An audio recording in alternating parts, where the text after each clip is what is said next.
కర్నూలు జిల్లా కోసిగిలో చంద్రబాబు వెన్నుపోటుకు 2 ఏళ్లు అనే కార్యక్రమాన్ని ముగించుకొని వస్తున్న తమ వైసీపీ కార్యకర్తలపై దాడి చేసి వాహనాలను తగలపెట్టడం సరైన పద్ధతి కాదని కర్నూలు జిల్లా వైసీపీ ఉపాధ్యక్షుడు ప్రదీప్ రెడ్డి అన్నారు. ఎమ్మెల్యే బాలనాగిరెడ్డిపై టీడీపీ నేతలు చేసిన ఆరోపణలు అవాస్తవమని తెలిపారు. బీసీ, ఎస్టీ, మైనారిటీ వర్గాలకు మేలు చేయడంతోనే 4 సార్లు ఎమ్మెల్యే అయ్యామని గుర్తు చేశారు. ఇలాంటి బెదిరింపులకు భయపడేదే లేదని స్పష్టం చేశారు.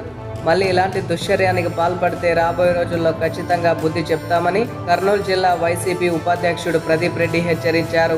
ఇటువంటి దాడులు చేసి భయపెట్టాలా చూడాలా అనుకుంటే భయపడే ప్రసక్తి లేదు.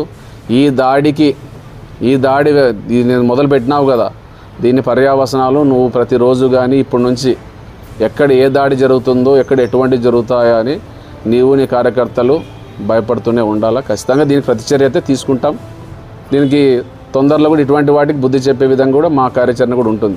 ఇక అంత తెగింపు ఉన్నప్పుడు వైఎస్ఆర్ కాంగ్రెస్ పార్టీలో 15 సంవత్సరాలు ప్రతిపక్షం చూసి వచ్చిన వాళ్ళు, మాకేం ప్రతిపక్షం కొత్త కాదు, మాకు కాదు, మా పార్టీ నాయకులు కానీ కార్యకర్తలు ఎవరికీ కొత్త కాదు. మేము ఎవరు భయపడేవారు ప్రసక్తి లేదు. ఆ రోజే సంయమనం పాటించింది బాలనాగిరెడ్డి గారు.